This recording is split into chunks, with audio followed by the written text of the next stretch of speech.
And now, weighing in out of the blue corner, Josh the Punk Thompson. 100%. And on the other mic, he weighs in from the red corner, Big John McCarthy. Big Josh Thompson. That's right, baby. He's getting bigger by the day, by the moment. Look at the size of that head. It's expanding, and those headphones won't be able to handle it. Hey, everyone, welcome to the Weighing In podcast. We were lucky enough to have, and we're going to give you a little bit of a taste of Belal Muhammad was on here talking to us. Josh, what'd you think of that with Belal? I could go on for 10 minutes, but since you guys made fun of me because you said I was going to go on for 10 minutes, I'm not going to go on for 10 minutes. I'm simply going to say I ran into him in Chicago with the Bellator fights, and I felt like we were best friends from the moment we said hi. So as soon as that happened, I said, I had never met him before. So I said, hey, can we get you on the show? He's like, yeah, sure. Let me know anytime. So I hit him up. I said, hey, you want to come on tonight? He's like, absolutely. Let's go. The guy is spectacular, man. So fun, so much energy, and just a great, great human being. Love talking with him. Great guy. The guy's been on fire. He is now up in the top with, the welterweights, the talk of who is going to be the person getting that title shot or who is next in line after that. He is definitely part of that conversation. So I'm going to give you guys a little taste of the interview that we just did with Belal Muhammad. And like you said, it's like there'll be rounds where a couple of the guys, I'll see them sparring, and then Habib will look at him like, brother, you're a better wrestler than this guy, and he's a better striker than you. So why are you trying to strike with him? Like, even in the practice, they have that mentality of like, do what's going to help you win. Why are you striking with the striker? You're so stupid. Like, Habib will call you out. And those call outs, I think, helped a lot too, because that made me bring that back to my team here in Chicago, where at the end of your practice over there, Habib will like, yo, you look terrible today. I don't know what you're doing. You wrestled with this guy. He controlled you on the ground. You look like a little fish out there. You're playing on your back too much. And that's what I'm used to here is like, I'm playing on my back. Let me throw up the triangle a little bit or this a little bit. And it's like, over there you throw a triangle at them, they're going to laugh at you. They're going to pat your guard. They're going to mount you. They're going to hold you there, wrist ride you the whole time. And you're going to feel like, bro, am I a white belt? I don't know what's going on here. All right, if you're going to catch that whole interview, just check out what we did with him. It's a fantastic interview. The guy is awesome. My man Josh, how you doing, baby? I'm always doing good, man. I'm feeling good. It's the evening time. I have a lot more energy at night versus 5 a.m. when we normally film. Like, I got a little bit more energy on the midweek shows. I was able to sleep in a little bit and get a little extra. I mean, what I mean by sleeping, guys, is like I don't have to be up by 4:20, 4:30 to get over here, set things up, get a little food, make my coffee. I'm normally up around 5:30ish, I guess, 5:30ish. I don't know. An hour throws good. You off. I'm feeling good. When you I go to bed normally around midnight, so I only get about 4.5 to 5 hours every day, John. Yeah, I know. So, man, it's hard. Yeah, you know. John will text me. We're on the road. He's like, I'll be drinking till midnight. Text me, and I'll text you, hey, you want to go get coffee? He's like, coffee? Fuck, dude. You got coffee? I'm like, yeah. How long you been up? Been up for a couple hours. Okay, let's go get coffee. Let's go. Look, let's get into some fight talk. Let's jump right into this. You got the PFL coming up. Before we do that, let me jump into mybookie.ag. Use our promo code weighing in. And hopefully you can win a lot of cash from us, spitting you guys some knowledge on these fights. So go to mybookie.ag, use our promo code weighing in. All right, let's move on. Ready? Where did it go, Dave? It disappeared. Where? Yeah, but where? I'm giving you guys the opportunity to talk about something new we have for That's Black Friday. Right. Oh, because we have done it, Josh. We have gone to another level. We have got a new store and we've got new products. And this is the one thing I'm trying to say to everyone. I'm being honest. I went and bought some of our swag. I was not impressed with the quality. So I went to the best people there are in the business and said, hey, man, I need your help. I need quality stuff done. And now I am promising you quality shirts, quality hoodies, hats, stuff that you will be impressed by, stuff that you can wear time and time again. I am not the person that wants to sit there and have a shirt that I can wear once and then it looks like a piece of crap the second time. All of our stuff is now best quality. I'm getting hoodies that are like Carhartt hoodies. There's 3 levels you can do. So, yeah, they do cost a little bit different, but you can make that decision. You want the top quality stuff out there, we have it now. What I'm excited about is not the 4 layers that they put on that sweater you're wearing right there, buddy. They put a white down because I still kind of own a t-shirt company and a clothing company. Yep. They put a white down, then they lay the black and they lay the white back over it. That shit drives me crazy. It feels like you've got this heat press on you when it's hot outside. Yeah. So now that we have moved away from all of that, now we're moving into some more hoodies and some more sweatshirts, some more shirts. All of these things will be available. We'll have sweats. We'll have joggers. We'll have all these things. We're just getting it up and going right now, so be patient with us. We'll have the hats. That's what we really love. Those you guys, I want you guys to understand, we are still going to be using our logo for our main channel, but we're going to probably go back, I think, to our original logo, the one you see right there. And we're going to make some changes and some adjustments to all of this coming up. So just be patient with us in the clothing department. Working on some sweats, working on some joggers, working on a bunch of different types of gear and clothing for you guys. So hit the link down below. Correct, Dave? That's right. Hit the link down below, and that'll take you to our clothing line, and you guys can pick out what you guys want. It's coming up. Black Friday, baby. Black Friday. This will be available for everyone. Pick it up. Pick it up for Christmas. All right, guys. Let's go ahead and jump into the fights. The PFL 2022 season PFL championships coming up, and it's on pay-per-view, which is the dumbest thing I've ever freaking heard. I'm sorry.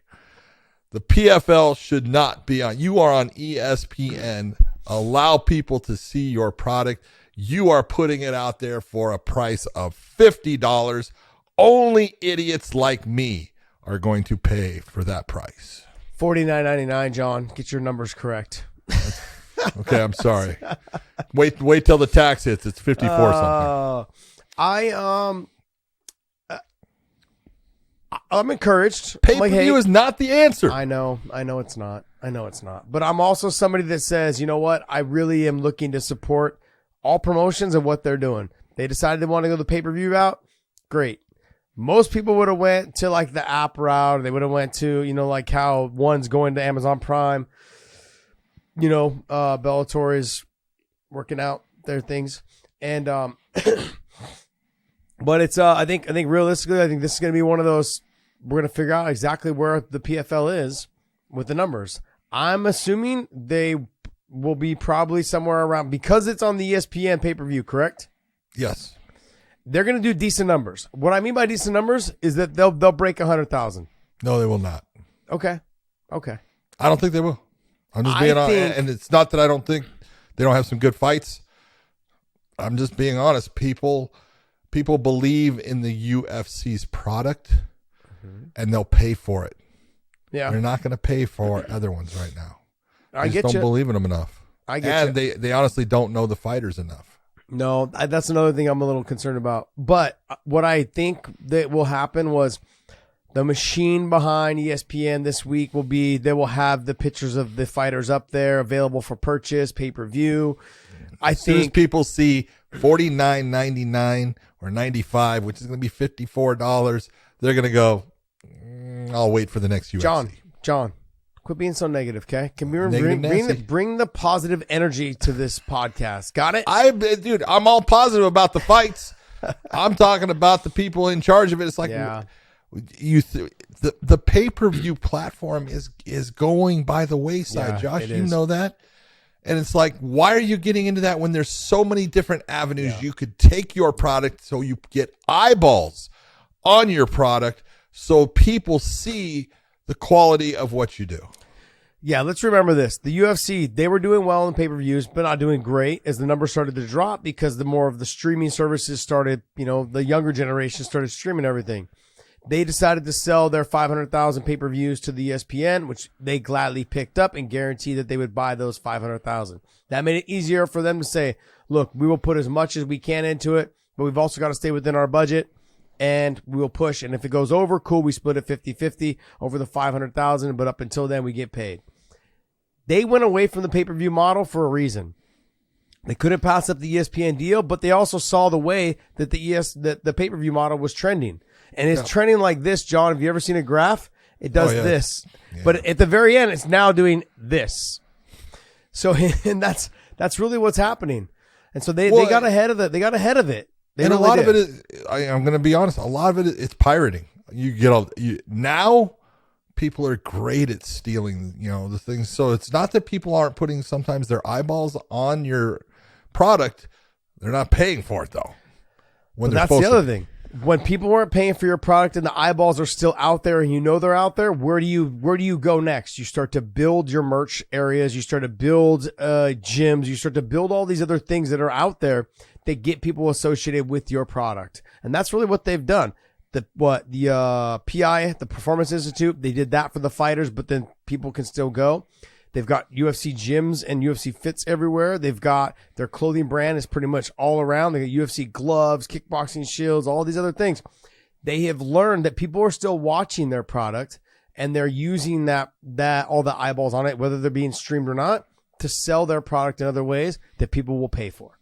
So they've done a good job behind that. I don't know if this is going to work for them, but my fingers are crossed, man. I want to see them be successful. This worked for the PFL. For all of the fighters, I want to see every organization stay in business. That's the bottom line, because there's so many top-level fighters, John, like we talk about, that people haven't even heard of, that are on the undercard of the undercard somewhere, in Uzbekistan fighting, that are fucking world-class fighters that are potential champions coming up. Just no one's ever heard of them. They just got to get eyeballs on them. They're everywhere. So every promotion that could stay open or stay going to give all these fighters an opportunity to fight, I support. This is a big move for them. Hopefully it works out. I'm thinking they break 100,000. I don't think so. No, fingers crossed. What do you think of this fight, though? This is the third time they fought. Third or fourth? This is the third time. Time. You got to look at, Larissa Pacheco is someone who, only got 4 losses. She's good, and she's good with her hands, but it has been proven 2 times that when she gets taken down by someone like Kayla, she can't get up. No. She not only cannot get up, she cannot stop what's occurring as far as some of the ground and pound. She does a good job of slowing it down, but she can't stop it. But she cannot create situations really that are putting Kayla in trouble, making her defend, putting her on, the defensive in any fashion, really. So she's going to have to change something up here, Josh. There's, you can't go back into that battle in the same way after 2 losses and say, I'm going to be the same fighter. Yeah. There has to be something that she's going to change up. She's going to look at doing differently other than sitting and saying, well, this time I'm going to land the shot that's going to hurt her. I'm going to be the stand-up fighter that she can't deal with. She's already proven that she can deal with you twice in that area as far as getting into you and taking you to the ground. She's done it for, and both fights went the distance, so it's showing how good Pacheco really is and that she is a very strong competitor. She's tough as hell. She's going to have to change something up here, though. You said it, though, John. She's tough as hell. Doesn't mean that she's good. I think she is good, but I'm not saying that she's made the advancements and the improvements that she needs to. Being tough doesn't win you the fight. Nope. It can sometimes make it interesting, but you've got to be able to make those adjustments and those improvements. I think, honestly, if she can get out from underneath Kayla Harrison 2 or 3 times, then I think it'll change the fight, because the shots and the power that Pacheco has, they'll open up a little bit more, and Kayla Harrison will be a little bit more tired and fatigued to get the takedown repeatedly over and over and over again. It's a lot. People don't realize just because she gets it down, she gets the fight down pretty easily, or she fights a little bit maybe for the first one, but then they just start to wilt a little bit more after the first one and maybe into the second one. Then they get easier and easier. If Pacheco can get up off the bottom and make space and get away and make this an interesting fight, I think that's where she's going to make it. That's the way she needs to make this fight happen to make it interesting. Yeah. Again, and she's looked really good throughout the tournament to get herself in this position. She had a dominant win in her last fight. But when you have someone, and mentally, no matter what, yes, you can want that fight again, and you can say, that's the fight that I've been aiming for, and you're ready for it. But in the back of your mind, you had problems with her for 6 rounds already. Well, was it 6 or was it more? I'm trying to remember if they had it in the beginning, but this fight's going to be 5 rounds, right? Championship fight. I want a takeaway from this, though, John, is Kayla Harrison's already said that she's not going to be fighting, and this is her last tournament in the PFL. Yep. Now, I believe she's going to leave. Now, I don't know where she's going to go. I don't either. But I believe she's going to leave. Is her foot already kind of 1 foot out the door? Is that kind of a mistake she maybe can be making? I don't think she's been too good of a competitor throughout her life in judo, now in MMA. She doesn't make that mental, mistake of overlooking someone. And even with Larissa, and this is tough when you're Kayla and you've gotten 2 wins against someone already. Mm-hmm. It's tough to get yourself up for that until you look and say, there's also another $1 million that I can sit there and put into my bank account. That's a good thing. Kayla, in my opinion, is a fantastic competitor. She mentally is very strong. And then when you're looking, you're saying, physically, obviously, she's gifted. Mentally, she's very strong. She's got it all, which that's why she's been who she, as good as she's been. That's why she's been the champion there multiple times. The fact that she's not fighting in the tournament next year, or could she be going somewhere else? Absolutely. But I think that tournament takes a toll on people, and you get tired of it. You get tired of knowing that I have to be fighting again in 2 months. Mm-hmm. Because sometimes, you do have injuries, and you're going into something. Not every fighter goes into fights a little banged up, but sometimes you're going a little bit more than just a little banged up. And it could be that she's tired of, having to deal with that. And it's like, hey, I'll take super fights, or I'm going to move on to something else that piques my interest. And that could be what she's going to do. I don't know.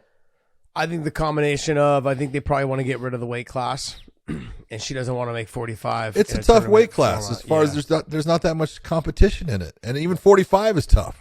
Well, you can just tell there's not that much competition. She's fought the same person 3 times now in the finals. That's where you're at right now. So, okay, let's go next fight. This fight I'm extremely excited about. This one's a goodie. This should be a great fight. Yeah. You got Brendan. Bubba. Go ahead. Go ahead. You go. You go. Brendan Lohan against Lohan against Bubba Jenkins. This is for the featherweight title. It's one of the strongest weight classes the PFL has. They got a lot of good talent in this weight class. And for these two guys to get to the finals, I thought Brendan looked outstanding in his last matchup against Chris Wade. That was a big fight. Yeah. Bubba looked great in his. These guys match up well, but it's not going to be an easy fight for either one. Bubba's got his strengths in the wrestling. His stand-up has come a long way. Brendan has got his strengths in the stand-up, and his wrestling's come a long way. So this is going to be a fun fight. All I know is Lohan can go and go and go. He normally doesn't get tired. Bubba gets a little tired at times. And with the power that Brendan possesses in his hands, he can put someone away real quick. Bubba's going to have to be very, very sharp in this fight to get a win. I would agree with all of that until that one little comment about where he gets tired. Now, he does get tired, but I have seen a huge improvement on him not shutting down these last 2 tournaments when he got tired. He got shut down a little bit the last tournament where he couldn't get the takedowns, and he kind of like you could just tell he was getting frustrated. It wasn't working out for him in the last tournament. This tournament, when he started to get tired, he still was able to push. When he didn't get a takedown, he was still able to grind it out, stay on the feet a little bit more. He's feeling a lot more comfortable on the feet now, which I think before he wasn't. So he was just zapping his energy. He was feeling uncomfortable. Oh, if I don't get the takedown, I'm gonna lose. I'm gonna get knocked out. That is not where he's mentally at anymore. He's getting more and more confident every tournament. He's getting a little bit older, but more and more every tournament he's getting more confident. And I think if he's going to win, well, this is his opportunity right now. I thought last year that was kind of his opportunity as well. But this one, I feel like he's gotten even better. He's gotten even better. And I think Brendan Lohan, though, also has showed a lot this tournament as well. So to see where he can try to exploit Bubba in the wrestling and prop him back up and make him feel uncomfortable fighting off of his back foot, if he can do that, then he can win this fight. But if he gets taken down repeatedly, I think Bubba's able to control him, top position, sit him back down, lift, dump, all those things, which is going to make Brendan also tired. Take some power off his punches and also slow his combinations down for Bubba to be able to see him. I want you to remember this. Yes. You've been watching him do this. 3-round fights. This one is 5. Are they 5 rounds? Yes, it's the championship fight. Yeah, all right. I'm still going to take Bubba. Okay, I like that. I'm still going to take Bubba. All right. It's okay. You gotta stay with the wrestlers, man. I grew up wrestling, man. You gotta stay with the wrestlers.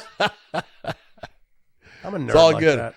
Okay, Ante Dalija versus Mateus Shuffle has been fantastic. Mateus has looked really good throughout this tournament, man. He's really impressed me with his patience, his power, everything.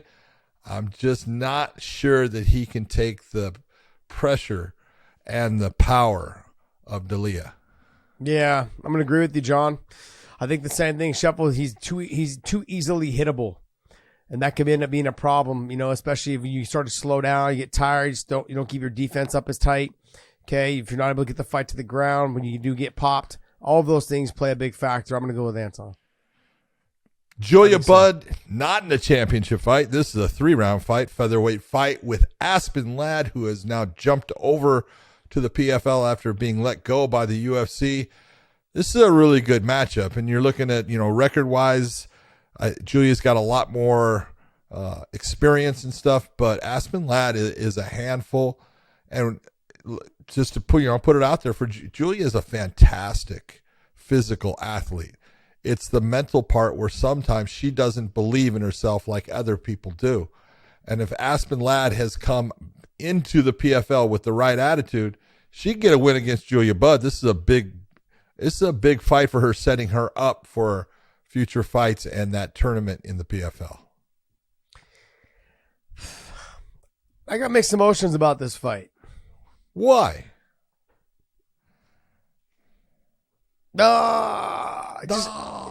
You're not saying anything. I don't know what to say, Useless. man. Julia Budd has the ability to beat, I think, any featherweight. Physical ability. Physical ability to beat any Does she have the featherweight mental female. ability? Does she Sometimes. believe in herself like other people do? No. And that's a problem. When she should. Yes. That's the other thing. She should. Yeah. She's got all the, like you said, physical ability. You just got to make the adjustments, man. And Aspen Ladd, I don't know where her mental has been lately. Yeah. I just don't know. Yeah. All the criticism she got over the coaching situation, and then criticism over not making weight, and then being let go and released, and then coming here.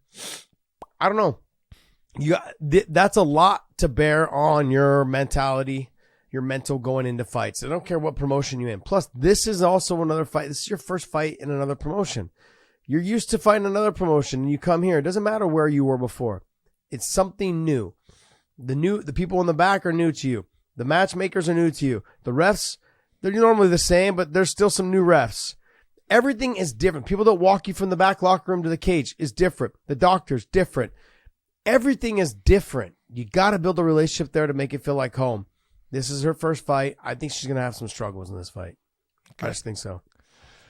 A fantastic lightweight battle between Stevie Ray, who has done really well, beautiful wins against Anthony Pettis to get himself into this title fight against Oliver Alban Mercier.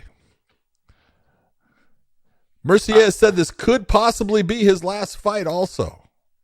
I mean, if he wins $1 million, it probably will be. If he doesn't, he'll probably be back. Yeah. Stephen Ray looked good, though. He looked good.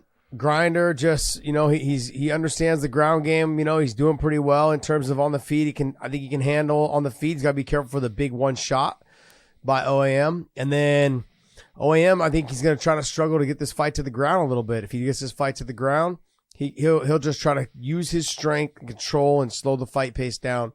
And as the fight goes on, he'll just try to tick it away. It seems like they have a tale of two cards here. You got the fights that the title fights they don't think are going to be exciting, kind of down below, and then you've got the fights that they think will be exciting up above. Yeah. That's a lot of title fights, John. That is a lot of 5-round fights. If Yes, these are it five, is. if these are 5 rounds. But then that's why you have your them going to a pay-per-views. They got all these title fights, and they think people are going to be interested in that, and they may be right. Delano Taylor against Sadabu Sai. Actually, not a bad matchup. I think this one's actually fun. And if you take a look at the people that are in that welterweight division and who has not made it to this, title match, these guys, both of them, big time power, good on the feet, fast. Both of them long, tall, lanky, like you like to talk about. Yep. I mean, Saad Boussaï, he's kind of been here before. I think with Delano Taylor, he's going to just have to stick and move. But I think he's going to be a little bit more of the faster fighter. Maybe I'm wrong. I think Taylor's going to be a little bit more of the faster fighter, but he's got to get in and get out. Sai likes to kind of wait a little bit. He doesn't have a lot of output, Saad Boussaï. So this should be a fun fight. Yeah, no, it should be. And you're right. Sai sometimes will start fairly slow, and he'll wait, and he'll look to counter, and then he'll look to just start building upon it. If you wait too long with Taylor, you might not get the chance to be able to turn it on in the later rounds. So we're going to find out. But that is a good one. Omari Akhmedov versus Rob Wilkinson. I like Rob Wilkinson. I think he's fun to watch. I think he is a hell of a tough fighter. Agree. Akhmedov, though, he's a dog. he's a bully. He is. He's a bully. He's going to push him around. He's going to push him around, try to get to the top. He's going to throw some big heat. Big heat. And then in Wilkinson's last fight, man, he got lit. You know, he got hurt. He got stung, but he came back, real well and got the win, knocking his opponent out. But, man, did he knock him out or did he get a submission? I can't remember. But I was impressed with Wilkinson in the way he was able to take the big shots and get through it. But if you're looking at Omari is someone that has got did knock him out, KO. But Omari's he's doing really well, and the guys in ATT really believe that he's really turned the corner on his ability to maintain his cardio in the fight. And if he can do that, he's got a real good shot in this one. Next fight. Shimon Moraes against Marlon Moraes. I got to tell you, man, I'm actually happy about this fight because it's not a guy named Burgos. Burgos, yeah, exactly. Yeah, Shane Burgos, I thought was just a horrible matchup. It was a horrible matchup, and I was really upset that that happened. But unfortunately, I'm not trying to say anything bad about Shane Burgos. Great guy. Unfortunately, he wasn't able to make this. He got injured, had to pull out of the fight. So we have Shimon Moraes going against Marlon. This is a good matchup. Shimon very good on the feet. Marlon's got a lot of power. I am really glad to see that Marlon is fighting at featherweight instead of bantamweight, so he's not cutting down so much, not losing all that weight. I think it may make a big difference in his performance. I think it's going to make a huge difference. Now, the problem that I think that's always been is that he's got a small waist, broad shoulders, and he's not very tall. You put him next to Shane Burgos in that same division, geez, man. But then if you put him against Shimon, if you put him against him, he's going to still be what's that? Same thing. He's not going to be but different style of fighter. Yes. With Shane Burgos, he will take a shot to deliver a shot. He will walk you down and make you pay. That's right. Marlon, I'm interested to see how much his cardio is affected and if it's going to make an increase in his conditioning, which it should, by him not cutting this amount, like so much weight. Yeah, I think he's going to feel a whole lot better coming into this fight. As the time comes up for them to call him out. He's going to feel the difference of that weight cut. So hopefully it really works for him. Natan Schulte against Jeremy Stevens. Little Heathen still in there coming at him. Schulte, ex-champion here in the PFL. He had won the tournament. What do you think? I mean, which Jeremy am I getting? The motivated Jeremy, the one that's going to walk down trying to murder you? If I get that one, I think he wins. Yeah. If I get the one that waits for the other guy to like stick and move and just tries to land the one shot, if I get the Jeremy that just tries to land the one shot, that ain't going to work. So it depends on which Jeremy I get. That's what I want to see. Then we've got Magomed Karamov. It's a hell of a name. Yeah. I love that. Against Gleason Tebow. Not a good fight in my opinion for Gleason. Gleason is he's getting up with how many fights he's had, and Magomed Karamov, he's a killer. This guy is good. He was in the finals last year. He did lose to, Ray Cooper in the finals, but he was winning that fight when Ray Cooper knocked him out. Yep. Yeah. And then Ray Cooper's nowhere to be seen this year. Like he had his 2 fights and was like, I'm going to just sit back and collect my money and just hang out. He's on that rest. He's like, I'm going to take this week off, this tournament off. It was not good. I mean, Magomed Karamov is going to just He's just gonna walk him down, touch him up with some big hands. He's gonna stuff the takedowns. And if he has to be on top, And get the top. takedown. And he's gonna get the takedown. If he's on top, it's gonna dominate. He'll stand though. He'll stand, try to knock him out on the feet. Any other fights on this card you want to talk about? Nope. All right, guys. Well, that's going to wrap up our PFL talk. Let's go ahead and move into some other news. Is it news or what are we talking about now? Yeah, we got news. We got news. We got news. We got We got fight talk news. news. I'll let you guys talk about it. All right. Okay. We've got Ryan Bader, the Darth Bader. Love that. Against the man, the myth, the legend, Fedor Emelianenko, coming out on CBS February 4th in a heavyweight title clash. What do you think? This is a rematch. I think that I had put my foot in my mouth when I saw Fedor before Fedor had fought Tim Johnson. I thought it was a horrible matchup for him. Tim Johnson is a mountain of a man, and he had been on a roll in terms of fighting guys really tough, and just being able to kind of push them around, letting the hands go. And I thought Fedor was in a lot of trouble. And he came out and still possesses that power. And one thing that speed, which is amazing. That's what Tim Johnson had said. He's like, I didn't expect him to be that fast. And you go back and listen to some of the interviews with Frank Mir. I didn't expect him to be that fast. Chael Sonnen, I didn't expect him to be that fast. That is a huge, and the punches come from weird angles. If you watch any of his YouTube videos of him coaching his guys, Nemkov and the smaller heavyweight. Moldavsky. If you have him, watch those videos. The way he does his step back with a little uppercut, the way he knocked out Frank Mir, the way he does the step back with a little hook, the way he does things in a different angle, you can't ever count him out. As much as I was going to count him out, you can't count him out. I'm telling you right now, Lee, I worked out with him. You know, I've been friends with Fedor. I love the guy. I worked out with him, long ago, back in 2010. Dude, he was so fast, and he created such beautiful angles. He did it really well. He just creates problems for you to the point where you're trying to catch up to him, and it's tough. Now, we saw in the first fight, though, that Bader knocked him out with a beautiful left hook. Put it right on the button. And that's heavyweights. That can happen in any heavyweight fight. One punch can end it.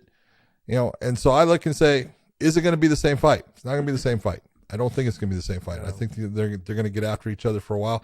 Could be the Bader comes out on top. Ryan Bader is a fantastic representative in the sport. I love the guy. You talk about you want to follow someone, follow Bader, because his family, he's always doing stuff with his family. It's funny as hell. He's great. Hilarious. He's always pulling pranks on his brother-in-law who's always with him, because they're always doing things, and he is a great guy. God bless him, man. His family is awesome. So great fight. The fact that it's on CBS, is that a big thing?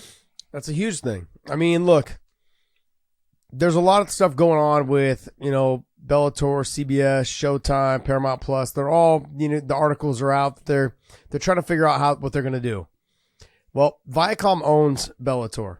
Just in case somebody at Viacom needed to hear that. You guys, is listening. You guys own this promotion. And so when it comes down to this is a huge deal. Is that this is the amount of viewership that they're going to need to get on a regular basis. I think if they're going to continue to come on CBS, is they need to get anywhere between, I'd say 1.5 to 2.5 million views. Damn. That's a number there. And look, TV has gone down in terms of on the major networks. We understand it's not the same. Same thing with the pay-per-views. They've gone down. The graph looks like this. This is bringing new eyeballs to it. People flipping through will be able to see what the product that Bellator possesses. Fedor has an opportunity to Bellator has an opportunity to be on CBS for the very first time. Fedor, himself, just being able to showcase his skills. His last retirement fight, there'll be a little bit of hype around that, I would imagine. Bader, this being a rematch, him losing to or Fedor losing to Bader there, and then plus Yoel making his CBS against Nemkov. If that fight happens, I mean, Nemkov had a tough fight against Corey Anderson. This is a quick turnaround. Yeah, real quick. February 4th is around the corner. Yep. So, and then whatever other fight they decide to put on there, I mean, I'm hearing some buzz, but I can't do that because I'm not media. So I can't break that story. I just want to make sure. Just go ahead and push that narrative. Yeah. Yes. John, I had questions. I had some questions and they were answered. But let me ask you your opinion. You have Fedor, who's on his retirement fight, and you have Ryan Bader, who is the heavyweight champ. Bader fights way better at heavyweight than he should have never went back down to 205 and never went back down there after his fight with Nemkov. This is a big time fight for the two of them being on CBS for Bellator. But if Fedor wins, he has your title and he rides away. And then you have a vacant title. Yep. I get a little skeptical about that. That's it. You know, I was going to ask you the same thing. I was going to ask you, what do you think about the fact that if Fedor wins, he's going to walk away? Is that the fight that you want to make if you are Scott Coker and the promotion of Bellator? Because your title could be walking away. And so now you've got to make a title fight between two other people. But you look and you go, it's been done before. Yeah. It's been done before. It doesn't end anything. I look and I say, I understand why people go, why would you do that? But based upon who Fedor has been to the sport, based upon, you know, his legacy, based upon what Bader has been at heavyweight, he hasn't been beat at heavyweight with Bellator. And like you said, I believe he's a much more difficult fight for people in heavyweight based upon not a whole lot of good wrestling in the heavyweight division. You know, there are some guys that can, but it's not, you know, it's few and far between comparative to the lighter weight classes. And then also he's faster as a heavyweight. As a light heavyweight, moderate, decent speed. Definitely not blazing. Definitely there's guys that are faster. Their hands are faster. As a heavyweight, his hands are fast. He's fast. He's tough to hit. You know, he's a little bit, you know, that old Keith Jardine herky-jerky motion at times. The people will look and say, he's just not smooth. It's okay because it works for him. And he doesn't have to be smooth. And I think that as a heavyweight, Bader's plenty big enough. And you know, Fedor made his legacy off of fighting as a heavyweight, 231, 232, 233. He might even be a little bit heavier now. But it was always 230. And what is Ryan Bader going to walk in? I remember at one of the, sorry to interrupt, but I remember at one of the prides, he was 222. Yeah. He was a small guy. It always worked for him because speed was what he used to win fights. You know, obviously good technique, but speed is difficult for heavyweights to deal with. Well, and that's why Fedor's been so good. And I think that's why Ryan Bader's good too. When you usually mix speed with power, that kind of helps as well. Hello. The amazing thing, if you look at it, and we talk all the time about, you know, and this is, you know, let's take a look at Frankie Edgar, who's a friend of yours, friend of mine. I love him, and I was crushed with his last fight being, you know, the one it was, because I was like, man, that's a tough fight for him, you know, based upon speed. And Frankie was always the faster fighter. You know, especially as a lightweight, then as a featherweight, then as bantamweight, it really tailed off. And as he got older, that speed just started to diminish a little bit. And it happens to everyone. And the one thing you got to say, and I'm sure that Fedor's not quite as fast as he used to be, but he's still damn fast for a heavyweight. His hands are fast, and he delivers. You know, it's weird. You'll see guys when they kind of look like they're jumping into a punch. It's not good to leave your feet. Fedor doesn't leave his feet. It looks like he is, but his foot is, you know, planted firmly on the ground. So he delivers with a lot of power.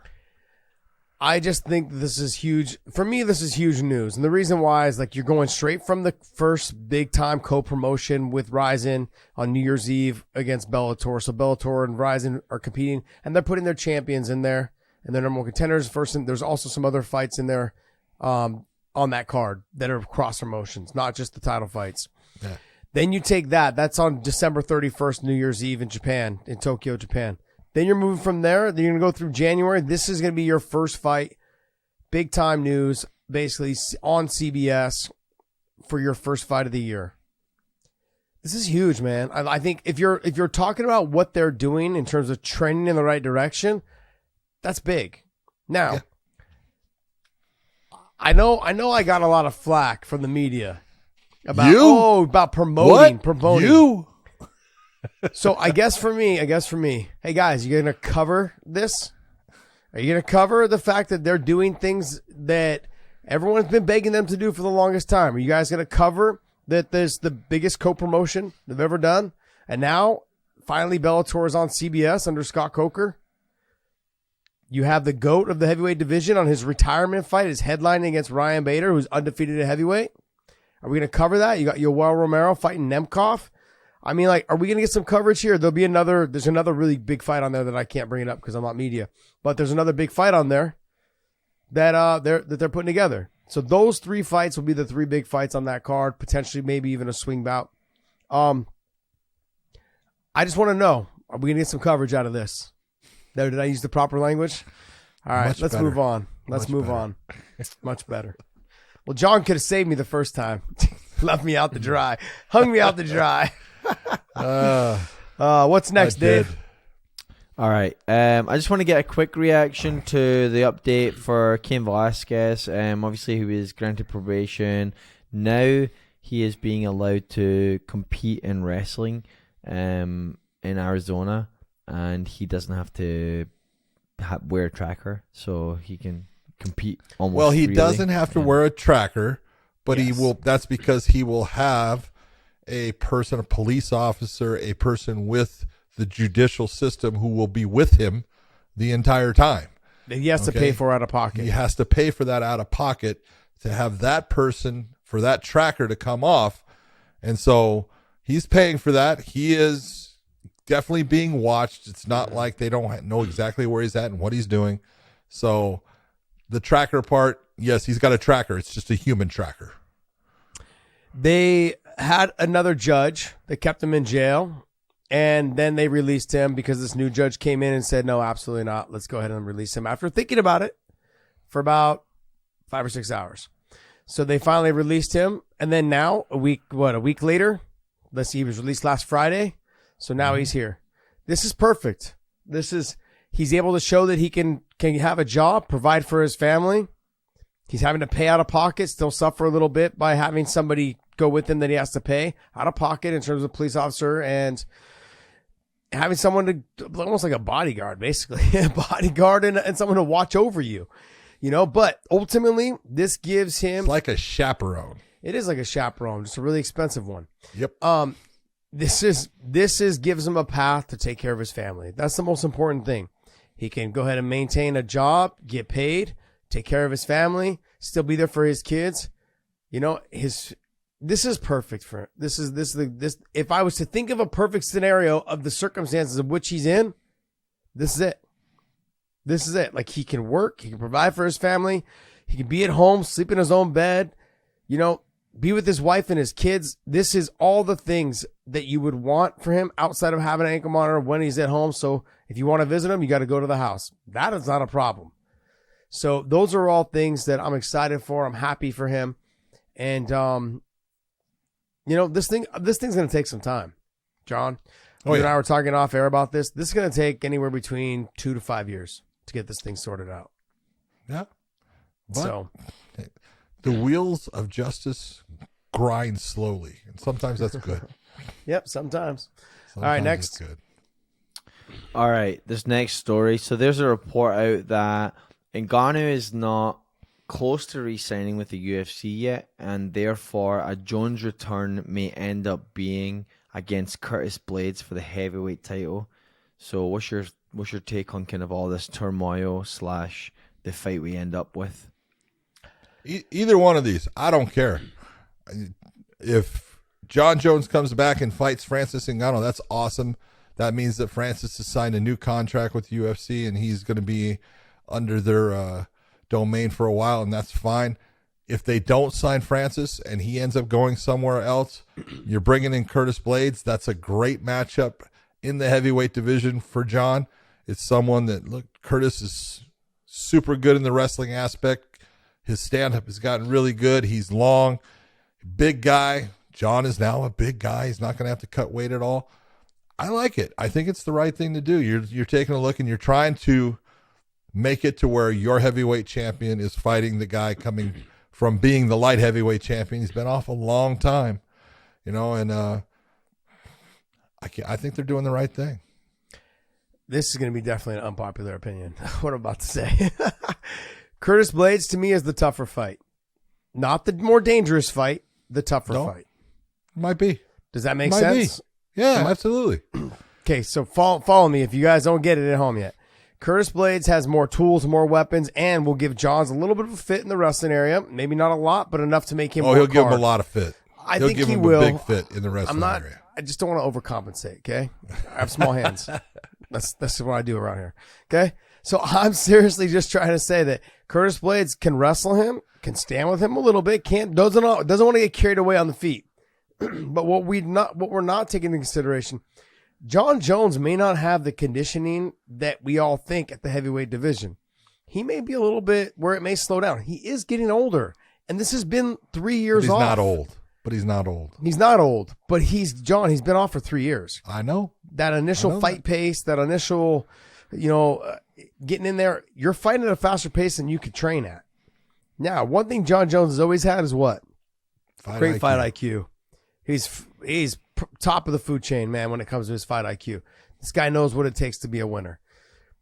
Curtis Blaydes to me is the more dangerous, not the more dangerous fight, but it's the more difficult fight because he's so well-rounded. Francis Ngannou has the punch and the danger of being knocked out for Jon Jones.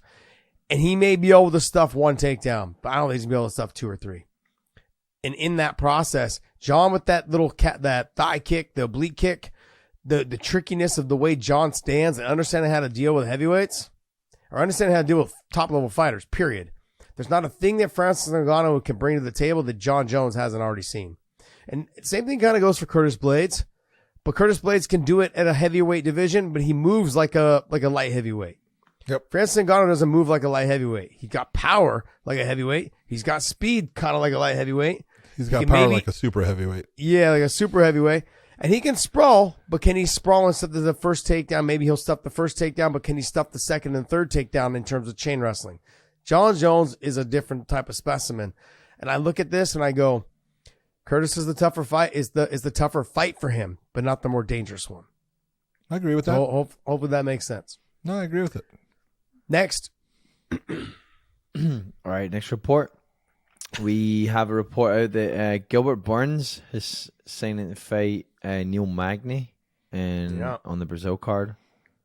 And good stuff. It really comes down to the lack of other opponents. And you guys talked to it's not the lack Belal of other opponents. So it's the lack of other opponents wanting to go to Brazil to take on Gilbert Burns. Right, that's what I'm getting at. Belal talked about this. You guys will see that tomorrow on the podcast that drops for Belal. But for right now, let's get Josh and John's reaction to this fight. Neil Magny comes through again.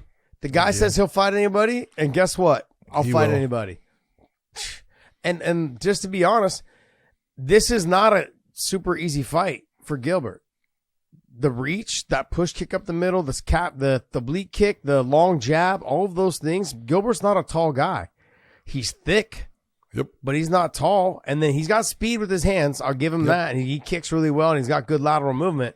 But he also tends to slow down.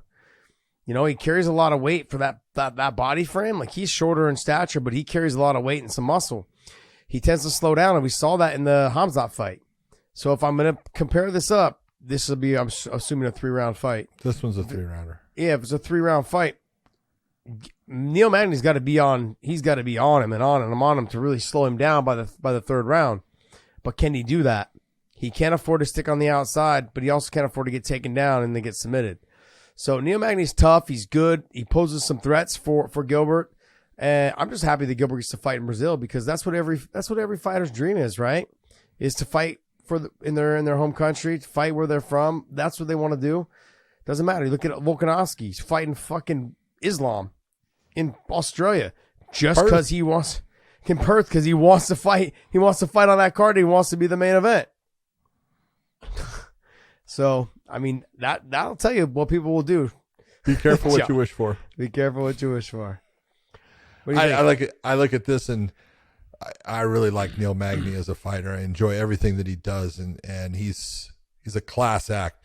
He lives a lot off of being better on the ground than people think. They don't give him enough credit for how good and stifling his ground attack can be. Well, throw it out the window because it's just not going to be good enough. He does not want to be on the ground in any fashion with Gilbert Burns. This is a question of, can he keep this on his feet? Can he do damage to Gilbert and push him with that cardio? But in a 3-round fight, and I got to give it, I was really impressed with Gilbert Burns against Chimaev in the fact that I thought that, he actually held on as far as his conditioning. He was pushing Chimaev near the end. And Chimaev was the guy that seemed to be more tired than Gilbert was. And so, this is one of those ones where Neil Magny is the guy that's known for his cardio. It's known that Gilbert can get a little tired. I don't think he's going to get tired in this one. I think this is a good fight for Gilbert. Good work. Next. All right, next story here. Cyborg is returning to boxing against Gabriel Holloway in the undercard of Terence Crawford versus David Avanesian. Yeah. Cyborg's coming back for her second fight in boxing. Look at the two things you got to go. First off, the card that she's on with Terence Crawford, that's impressive. That is. Being on the undercard, and then the opponent that she's taking on in Holloway, that's kind of impressive too, as far as she's a banger. She's got, heavy hands, not heavy enough to really put Cyborg down, but Chris stepping out of that comfort zone now for the second time, back into the boxing world, taking care of things. Look, I know why she's doing these things, and I don't sit there because I'm not media and tell people these things, but she's getting her fights in with boxing. And John's stealing my lines now, buddy. Yeah, that's it, baby. I love it. I know the reasons why. I'm not here to tell people those things. It's none of their business. But, she is staying busy. She's staying competitive, and she likes the boxing, and that's a good thing. She don't like me right now, so I don't want to say too much. If she saw me, she'd probably fucking try to beat me up. No, look, I'm happy for her. I don't have anything against her. I really do admire her as a fighter, and I'm happy to see her succeed in whatever she does. Yeah. I'm happy. That's it. Like, good for her. This is a big card for her to be on. Hopefully she shines and she gets it done. I wish her nothing but the best. Dave, do me a favor, because as far as I know, Gabrielle Holloway has been an MMA fighter also. She has fought boxing, but she's mostly an MMA fighter. Am I right that she has had MMA fights before? In fact, I believe she fought in Bellator. Kat Zingano in Bellator. Yeah, she did. Yeah, she fought. Yeah, she is 6-6. The Gabinator. Thank you very much. Yes. Okay. Yeah. She's tough. She's got a good stand-up game. She's tough. We'll see. All right. Next. All right. Let's go over. Here we are. I want to get your thoughts on this. So it's just a reaction. It's kind of a reaction to Brendan Schaub's thoughts, but also mainly on the fight. Brendan Schaub thinks and hopes that the UFC can book Alex Pereira versus Khamzat Chimaev, and that is the next fight. And Khamzat would be hard work for Alex Pereira. So what's your thoughts on that take?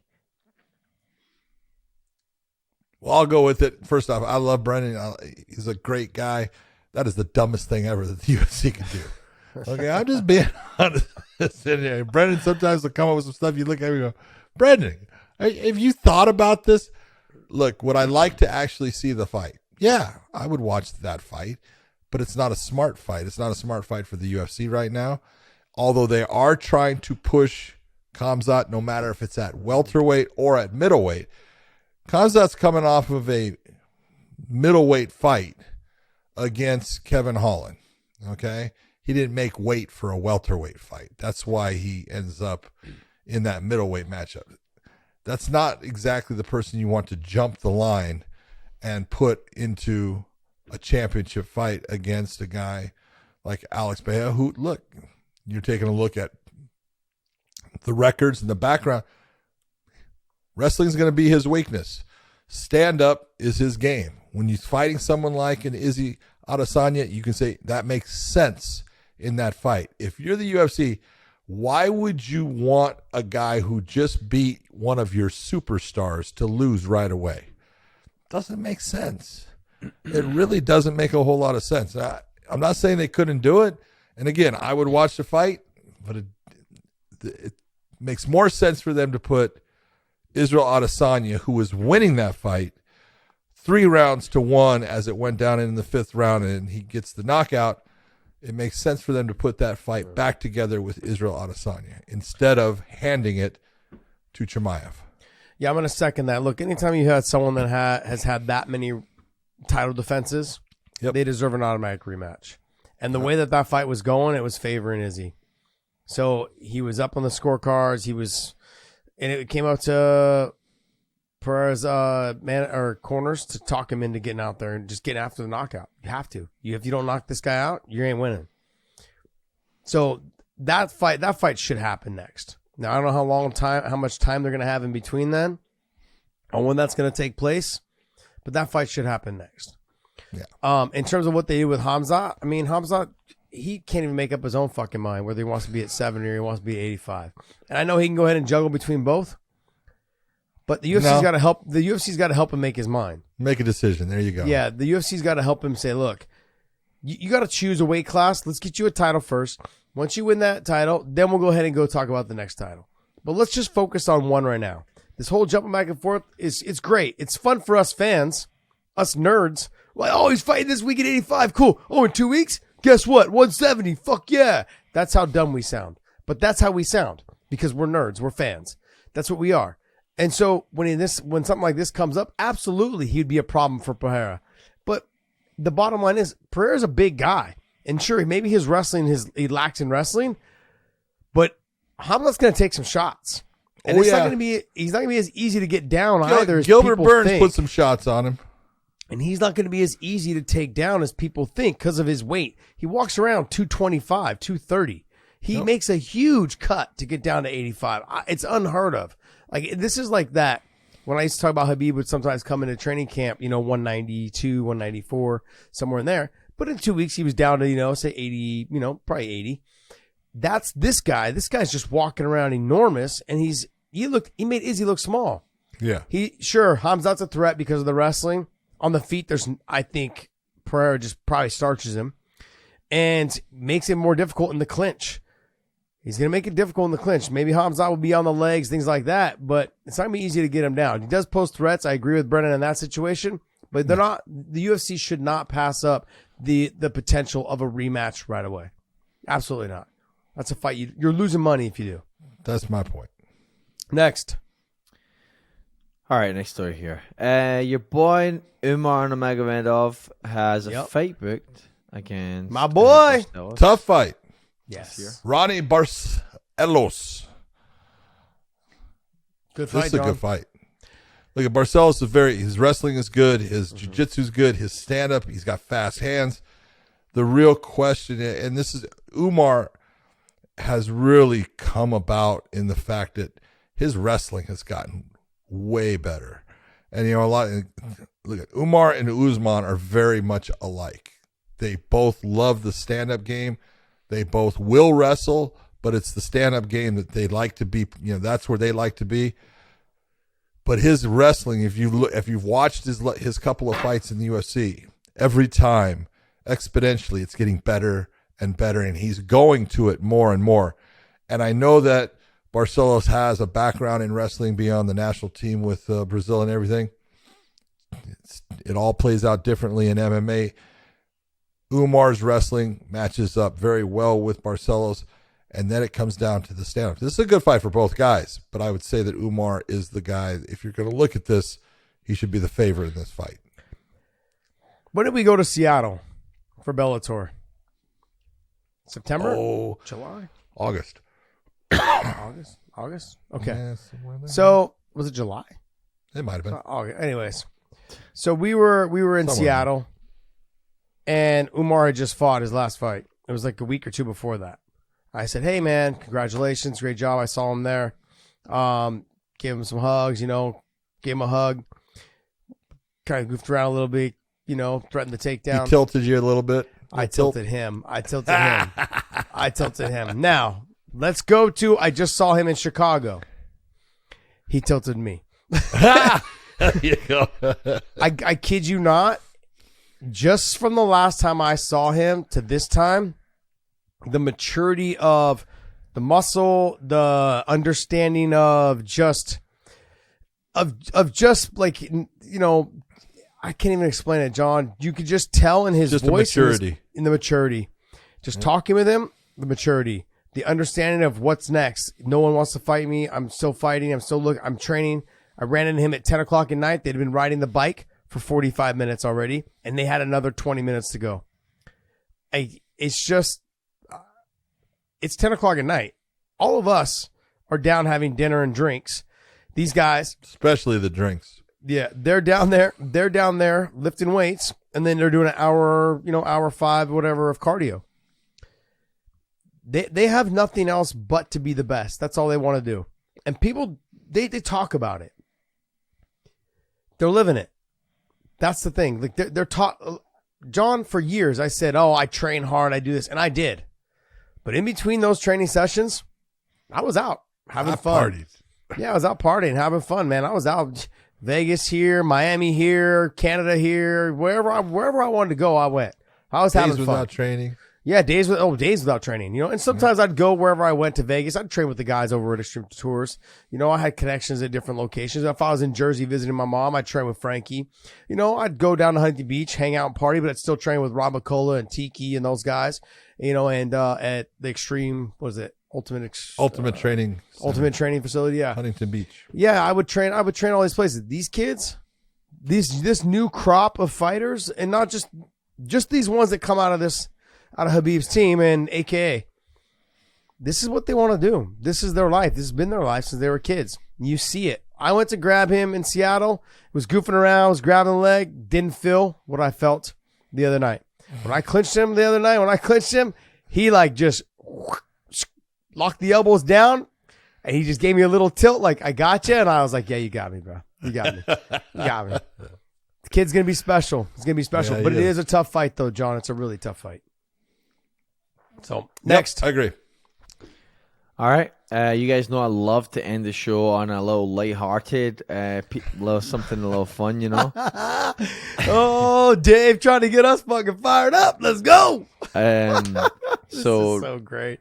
Recent interview with Chaudhry, the One Championship president, and there was a little bit of comment made. There was, a little controversial, especially if you're a Bellator employee, which, both of you are, where he talks about comparisons to Bellator and kind of being that second in line to the UFC. And so Chaudhry says, look at the viewership numbers, look at the social media metrics, look at organic video views, anything.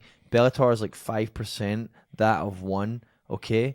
Even competition-wise, our champions would steamroll Bellator guys. The only co-promotion I'm interested in is the UFC champion versus champion. Well, that's ridiculous because he's not going to get it. UFC's not going to do a co-promotion. They're not going to do anything with one. But, hey, this sounds bad because I work for Bellator, but I'm not trying to pump up Bellator in this. But Chaudhry is doing what he's supposed to do. He's supposed to try to create interest. He's supposed to try to create, some intrigue, about, well, dude, is one this, is one that. Like, one's a good promotion. I enjoy their fights. I enjoy their fighters.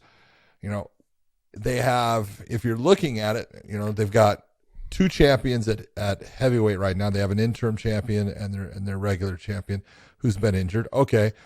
You got DeRitter, who I think is great. I love DeRitter as a fighter. He's their light heavyweight and middleweight champion. Then now you've got Christian Lee, who is their welterweight and lightweight champion. And Tang Kai just won the featherweight. He's good. I really like him. I think he's going to be a fun fighter to watch. I don't think they have a bantamweight fighter, except, Nope. It's the weird with their weight classes, the way they do it, because they're going to say Demetrius is their bantamweight, even though he's not. He's their flyweight. So when you're looking at their champions and stuff, you can go, look, there's some good fighters, and I think Christian Lee is a good fighter. I think he's really matured as a fighter and things. Do I think he would do well in a welterweight fight against an Amazov? Nope, I don't. I'm just being honest. I think that's a bad matchup for him. But, that's just the way it is. And you can look at the weight classes. Do I think that, Tenkai would do well with Patricio Pitbull? Could do all right. He's got good stand-up. But then he's gonna have to have problems as far as the ground and the guillotines and the things that are gonna come at him. But it's a good matchup, and I think Tenkai has got great ability in the stand-up. So I mean, they've got great fighters. The real thing is, again, a promoter's job is sometimes everyone does it differently. Dana has his shtick, the way he does it, and Chatri's got his thing. But how much, let's just be honest, how much can you believe Chatri in anything that he says? The man signs, a paper talking about that they lost $148 million this year and then says, no, we didn't. Dude, that's your signature for your financials going into Singapore. And now you're saying, no, you didn't. Are you stupid? Are you saying that you lied? Let's just be honest. He's got that shtick of the promoter. He's gonna do one thing. It could be real, and he's gonna say another that it's the way he wants you to think about it. And you look and I hope that ONE FC is around for a long time. But you take a look at a promotion that financially they've put out that they've lost close to $500 million. How long can you stay in business? Look, I don't even know about the money thing. Like, I don't know how you're still around, period. $500 million. That's fucking insane. Well, they get people that invest, and that's great. Yeah. But you can only go so long, because as soon as the investors, after a while, are going to go, well, those guys didn't get their money back. Yeah. I mean, but you are talking about Singapore, and that's where they filmed that movie, Crazy Rich Asians. So, bro, they got some money. Yeah, Let me just tell you, Hey, the guy that was in the guy that helped Mark Zuckerberg start Facebook, when he got the settlement out of there, I can't remember his name. The guy that was second in charge that loaned him the $1,000 from his dad to start Facebook and the platform and all that stuff. Yeah. He got the settlement. I want to say it was close to about $800 million. Well, he renounced his American citizenship. He renounced his American citizenship, and now he lives on top of one of the sky rises there in Singapore. It's like one of the tallest ones. Back when I was there, I haven't been there since, I don't know, I want to say 2010, maybe 2011, somewhere around there. No, maybe 2013. Anyways, yeah, they've got a lot of money. And that's like they're dishing out. They're using it probably as write-offs, whatever it is. Let them keep doing what they're doing. As long as they stick around so all these fighters have a place to fight, that's all I give a shit about. Yep. That's one thing. Two is, if you say your champions will beat Bellator's champions, maybe that's a possibility. But can they make weight? That's my question. Because Christian Lee, he looked like a bloated up a welterweight. But he looked like he was a bloated up 85-pounder. So he actually fought for the welterweight title, but he was, if you look in the descriptions, he was fighting at middleweight. So I don't know how they're doing all their weight cut stuff and how they're saying that the fight is this. Like DJ is fighting for flyweight, right? Mm-hmm. He's the flyweight champion. But he's weighing 135 pounds. But he's weighing 135 pounds, 145 pounds, whatever it is. And the other guy that he fought, Moraes, the other guy that he fought. Yeah. That guy didn't look like he even made. There's no way that guy made. Adriano, he looks like at least a featherweight. So my point is if you want to compare these guys to who they're going to fight, like you say, everyone says DeRitter. Can DeRitter make 85? That's what I want to know. Can he step on the scale and make 185? Because if so, I'll take Johnny Eblin over him any day. The reason why I'll take Johnny Eblin is DeRitter ain't getting him down. No. Johnny Eblin can fucking wrestle. If you don't believe me, go ask Nemkov. Okay? This kid can fucking wrestle. And not only that, his fucking stand-up is come a long, long way. He is good on the feet. It doesn't look the best. I'm going to be honest. He's got a different style of stand-up. It looked pretty good against Gegard Mousasi, who I understand always known was pretty good in the stand-up. Yeah, but what I'm saying though, John, it doesn't look orthodox. A little bit how people make fun of Dominic Cruz and TJ's, but their stand-up is good. Yeah. Well, Johnny Eblin switches his stance a lot. He counters. He throws punches from different angles. He's someone that will rush you and land 2 or 3. He changes it up so much. His stand-up is really good. Mm-hmm. But in terms of looks, it doesn't look phenomenal, but it is good and it's very effective. I look at him, I look at Amosov. Who are you going to have him fight? Can Christian Lee make 170 or can he make 155? I'll take Umar Nurmagomedov over Christian Lee at 155 if he can make 55. He didn't look like he can make 55. He actually didn't even look like he can make 70. And at 70, I'll take, if they're going to both make the same weight, I'll take Yaroslav Amosov all day long.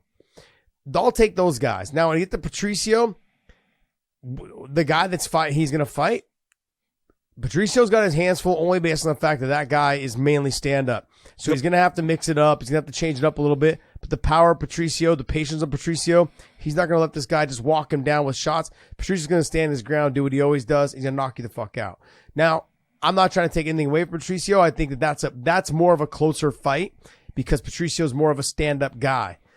But Yaroslav Amosov, a stand-up guy with a black belt in Brazilian Jiu-Jitsu for years, big time going against a guy that really doesn't have much of a ground game. Yeah, and I've grappled with Patricio. It's like trying to move a fucking boulder.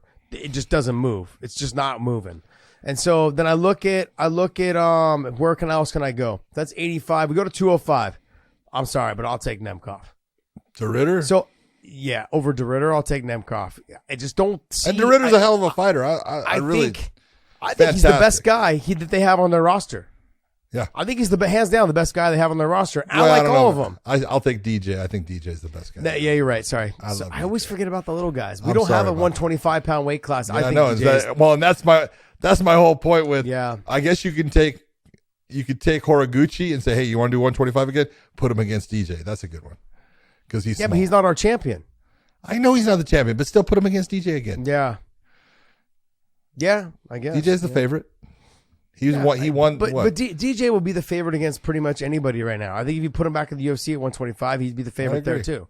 Yep. I think DJ's hands down probably he is the best 125 pounder in the world. 125. These guys that he's fighting are not 125. Yeah. We had Eddie Alvarez on. He's like, yo, the guys I was fighting. I said, I don't know how they do the weight thing over there, but it fucking didn't seem like it was working. So, it's like that's the. If you get into their grappling guys and all this, but if you're just talking straight MMA, I don't want to take De Ridder's their best guy in terms of their MMA with DJ. Those two guys are their best guys, and Christian Lee's probably next. Then you got the females that are on there. Angela Lee's good. She's a good jiu-jitsu, and she's actually getting really good on the feet. She's a dog in terms of like she likes to throw down. This Helen Rodriguez girl, she's good as well. She's really good in Muay Thai, and they've got some girls that are good everywhere, but they. Well, the one they got is the one they call the Panda, and I screw up her name, but she just beat Jiang Jing Yan. Yep. Or Nan. Dude, she's good. Yeah, but she beat Angela Lee. Yeah, she just beat her. Good. She's a stud. Yeah. Was she a straw weight? But see, again, I don't know the weight the way it is, but as a straw weight, so she might be fighting flyweight. She's a handful for anyone. She is. Stud. She's nasty. She'll take a shot to give a shot. She's got power in her hands, and she's actually not bad on the ground. Nope. She obviously, compared to Angela Lee, wasn't as good on the ground, but she was able to weather a lot of the storms, get to the top position, and dominate with some big elbows. She's a nasty, nasty fighter. There's a lot of potential there. I think the real thing here is what you need to do is if you're Chatri, dude, quit talking, get on the phone, call a guy named Scott Coker, and say, hey, I think we should do this. Let's see what happens.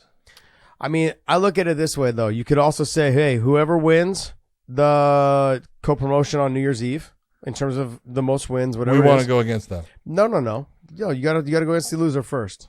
Then you can work your way up to us. Or whoever. Whatever. Because you didn't step into the pool right away. Look, I think stylistically it really comes down to the styles, I think, make for good matchups. Christian Lee will be a good matchup for Amosov if he makes the weight. He looks puffy right now. He didn't look. Remember we saw him 3 fights ago? Had that small little waist. Looked great. He looked good. No, not anymore. He's like all bloated. He looks not bloated, but just looks puffy. He's filled out. His face filled out. I know he's getting a little bit he's not old by any means. I think he's 24, 25, something like that. But he's filled out his body. He used to have a small waist, little abs, and just he looked like a young kid. He looked young. Yeah, but now he's growing up, but he's filling out.